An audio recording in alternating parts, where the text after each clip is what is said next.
एक बात मैं आपको यकीन दहानी के साथ कह रहा हूँ, कोई इख्तिलाफ राय नहीं है। जिम्मेदारी से कह रहा हूँ, कोई लड़ाई नहीं है। कुछ लोग हैं जिन्हें PMLN की सपोर्ट हासिल है, वो PTI की छोटे छोटे इख्तिलाफ राय को बढ़ाकर तो ये पोर्ट्रे करेंगे PTI जनाब टूटने जा रही है। आपने 2.5 महीने पहले कहा था कि पीटीआई जो है वो खाली असम्बली में बैठने नहीं आई थी और वो खान के लिए कोई एफर्ट करनी आई थी कि उसको बाहर निकाला जाए। वो पीटीआई को रिलाइज़ हो रहा है। तो आप जो ने 2.5 महीने पहले बात की थी वो आप सच साबित हो रही है। पीटीआई के अंदर रिलाइज़ कर रहे हैं लोग कि अब हमें बाहर निकलना चाहिए। तो इस अब जो पीटीआई का मौका है उसको आप कैसे देखते हैं? भाई देखिए, मेरा अव्वल तो स्टेटस है इत्तेहादी का, मैं PTI के अंदरूनी मामलात में बयानबाजी नहीं करता। दूसरी बात, एक बात मैं आपको यकीन दहानी के साथ कह रहा हूँ कि कोई इख्तिलाफ राय नहीं है, डिफरेंस ऑफ ओपिनियन है। जिस तरह आज बजट के मौका पर कुछ लोग थे, साथी थे जो कहते थे बाइकआउट करें, कुछ साथी थे जो कहते थे प्रोटेस्ट करें। दोनों ही एहतजाज रजिस्टर्ड करवाना चाह रहे थे। अब इसको आप ये नहीं कह देंगे कि लड़ाई पड़ गई और जनाब ये हो गया। वो डिफरेंस ऑफ ओपिनियन है, वो हर पोलिटिकल पार्टी में होता है। ज़िम्मेदारी से कह रहा हूँ, कोई लड़ाई नहीं है।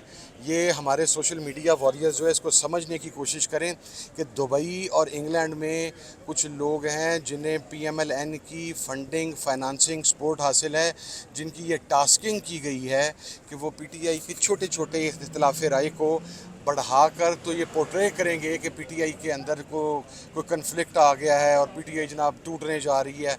There is nothing like this going to happen. और ये इमरान खान साहब को 2 वीक पहले बता दिया गया था। रही मेरी बात, देखिए मैं इस पर आज भी क्लियर हूँ कि हमें एक टाइम फ्रेम का तयन करना चाहिए। उस टाइम फ्रेम के अंदर हमें देखना चाहिए, 4 माह हो, 6 माह हो, 8 माह, वट एवर इट इज़। अगर हम खान साहब को निकालने में कामयाब नहीं होते तो फिर मेरा ख्याल हमें रिज़ाइन कर देना चाहिए। Still stand to my words, but again parliamentary party will decide about it, वो क्या करना चाहिए क्या नहीं करना चाहिए। एहतजाज ही मेरा ख्याल है, ये जो मामला है ना, ये सीधी उंगलियों से हल नहीं होना, ये टेढ़ी उंगलियों से ही हल करना सर, पड़ेगा। पहले ऑर्डिनेंस लाया गया था कि इलेक्शन तरमीमी एक्ट में के रिटायर्ड जजेस को ट्रिब्यूनल का जज बनाया जाएगा। तो आज बाकायदा इलेक्शन तरमीमी बिल लाया गया, उसको पास करवा लिया गया। तो हुकूमत को इस टैक्टिस को कैसे देखते हैं आप? कि पार्लिमान के होते हुए जब आप ऑर्डिनेंसेस लेके आते हैं तो बेसिकली मॉरल ग्राउंड्स के ऊपर हुकूमत की ये शिकस्त होती है। और जो मॉडर्न डेमोक्रेसी का कॉन्सेप्ट है, जमहूरियत का जो एक्चुअल कॉन्सेप्ट है, इसके अंदर सबसे कभी चीज़ जो है वो ऑर्डिनेंस को समझा जाता है।